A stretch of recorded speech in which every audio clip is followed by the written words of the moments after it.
प्यारे विद्यार्थियों नमस्कार।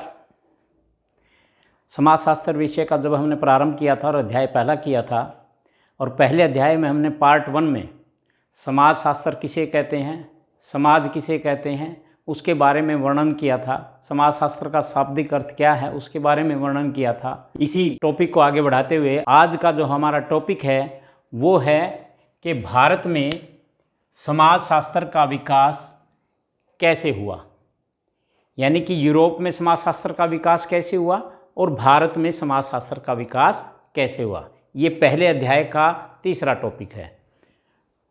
भारत में समाजशास्त्र के विकास को 3 युगों में बांटा गया, अर्थात समाजशास्त्र का विकास 3 भागों में विभाजित किया गया है। पहला भाग जो है प्राचीन भारत में समाजशास्त्र का विकास। यदि हम प्राचीन भारत का अध्ययन करें तो उसमें समाजशास्त्र का विकास कैसे हुआ उसके बारे में हम प्रथम जो भाग है उसमें वर्णन करेंगे। प्राचीन भारतीय ग्रंथ, हमारे जो प्राचीन भारतीय ग्रंथ थे, चाहे वो वेद थे, चाहे उपनिषद, रामायण थी, महाभारत थी और गीता है और स्मृतियाँ, इस प्रकार के जो हमारे धार्मिक ग्रंथ हैं उनसे पता चलता है कि सामाजिक चिंतन का व्यवस्थित रूप इन ग्रंथों में देखने को मिलता है। उस समय के या उस काल के जो ग्रंथ थे उनके अध्ययन से ये भी पता चलता है कि उस समय वर्ण व्यवस्था, आश्रम व्यवस्था, व्यक्ति और समाज के जीवन को किस प्रकार से संचालित कर रहे थे। यानी कि वर्ण व्यवस्था, वर्ण 4 बताए गए थे, ब्राह्मण, क्षत्रिय, वैश्य और शूद्र।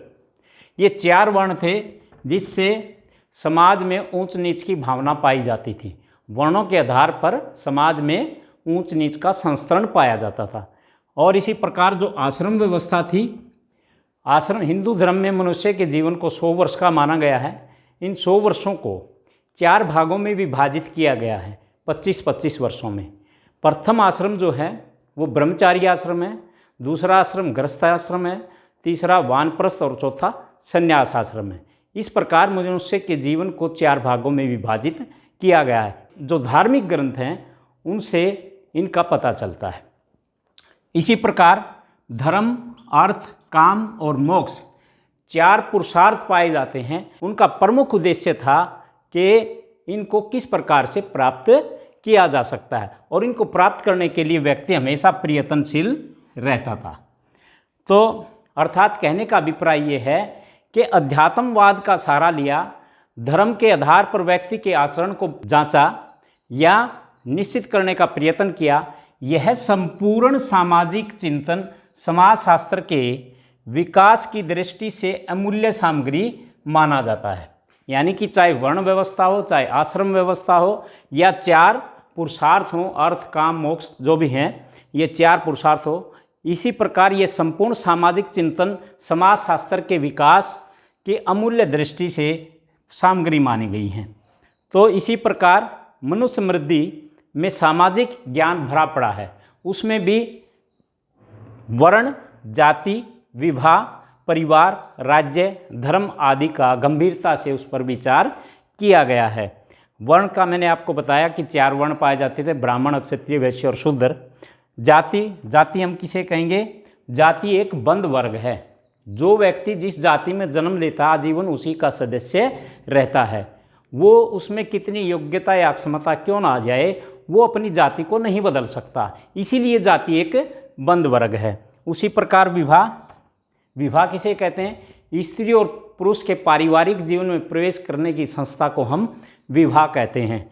परिवार स्त्री और पुरुष के जो यौन संबंध हैं उनको निर्धारित करता है और उनसे जो संतान उत्पन्न होती है उसको वैध घोषित करवाता है समाज में, और उसके पश्चात उनका भरण पोषण करने वाली संस्था को हम क्या कहेंगे?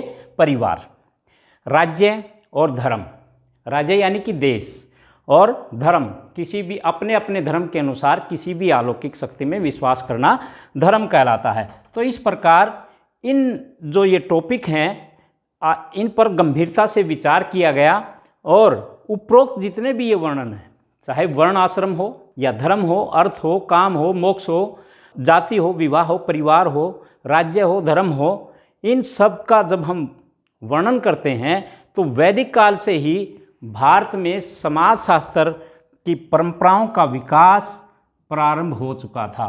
इसलिए ये जो पहला है, भारत में समाजशास्त्र का विकास किस प्रकार हुआ, यानी कि प्राचीन काल में ये जो उपरोक्त हमने वर्णन किया है, इसके आधार पर हम कह सकते हैं कि समाजशास्त्र का विकास पहले ही हो चुका है। अब हम करेंगे समाजशास्त्र के विकास का दूसरा युग। हमने पहला युग किया और दूसरा युग है भारत में समाजशास्त्र का औपचारिक प्रतिस्थापन युग। ये दूसरा युग है जब समाजशास्त्र का विकास हुआ। भारत में जो है समाजशास्त्र एक नवीन विज्ञान है। नवीन विज्ञान का मतलब क्या होता है कि नया विज्ञान है, क्योंकि इससे पहले तो प्राकृतिक विज्ञानों का उदय हुआ था, बहुत समय के बाद समाजशास्त्र का उदय हुआ था। तो भारत में समाजशास्त्र के विकास में सबसे पहले 1914 से 1947 तक का जो समय है उसको समाजशास्त्र के विकास का औपचारिक प्रतिस्थापन युग कहा जाता है। 1914 से लेकर 1947 के बीच का जो समय है उसको भारत में समाजशास्त्र का औपचारिक प्रतिस्थापन युग कहा जाता है। नंबर 2, सबसे पहले भारत में समाजशास्त्र का अध्ययन कहाँ प्रारंभ हुआ? बम्बई विश्वविद्यालय में 1914 में सबसे पहले समाजशास्त्र का BA स्तर पर, स्नातक स्तर पर समाजशास्त्र का अध्ययन कार्य प्रारंभ किया गया। उसके पश्चात सन 1917 में कलकत्ता विश्वविद्यालय में इकोनॉमिक्स डिपार्टमेंट के साथ, यानी कि अर्थशास्त्र विभाग के साथ मिला करके समाजशास्त्र विषय को पढ़ाया जाने लगा, अर्थात उसी विभाग में समाजशास्त्र विषय का अध्ययन कार्य प्रारंभ किया गया। कलकत्ता विश्वविद्यालय में अर्थशास्त्र विषय के साथ अध्ययन कार्य समाजशास्त्र का प्रारंभ किया गया कलकत्ता विश्वविद्यालय में। उसके पश्चात 1921 में लखनऊ विश्वविद्यालय में भी इकोनॉमिक्स डिपार्टमेंट के साथ, यानी कि अर्थशास्त्र विभाग के साथ या उसके अंतर्गत समाजशास्त्र विषय का अध्ययन कार्य डॉक्टर राधा मुखर्जी के नेतृत्व में इसका अध्ययन कार्य प्रारंभ किया गया। और उसके पश्चात 1930 में पूना विश्वविद्यालय में समाजशास्त्र विभाग का आरंभ किया गया और अध्ययन कार्य शुरू किया गया। अर्थात कहने का अभिप्राय है समाजशास्त्र के विकास का जो दूसरा युग है, औपचारिक प्रतिस्थापन युग, 1914 से लेकर 1947 तक के बीच का जो युग है, समय है, वो औपचारिक प्रतिस्थापन युग है। लेकिन इसमें समाजशास्त्र के विकास की जो गति है बहुत ही धीमी थी, अर्थात उसका इतना विकास नहीं हो पाया। अब हम करेंगे समाजशास्त्र के विकास का तीसरा युग। जो तीसरा युग है समाजशास्त्र का विकास का व्यापक प्रसार युग, यानी कि ये जो स्वतंत्रता, भारत जब देश आज़ाद हो गया, स्वतंत्रता प्राप्ति हो गई हमें, 1947 के बाद समाजशास्त्र का विकास किस प्रकार से हुआ। तो 1947 यानी कि भारत देश आज़ाद होने के पश्चात या स्वतंत्रता प्राप्ति के बाद इस युग का प्रारंभ हुआ।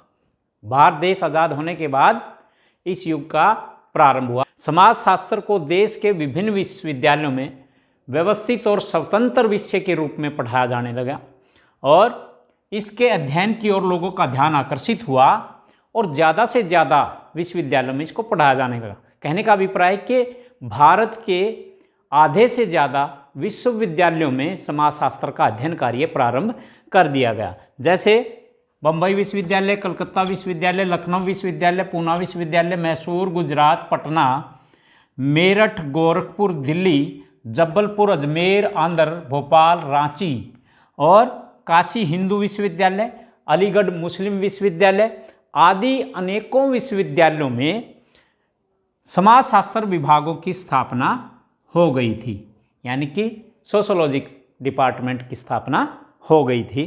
उसके साथ साथ जो राजकीय और अराजकीय, जो प्राइवेट थे और गवर्नमेंट के थे, उन कॉलेजों में, उन महाविद्यालयों में भी स्नातक स्तर पर यानी कि BA स्तर पर और MA स्तर पर इसका अध्ययन कार्य शुरू कर दिया गया।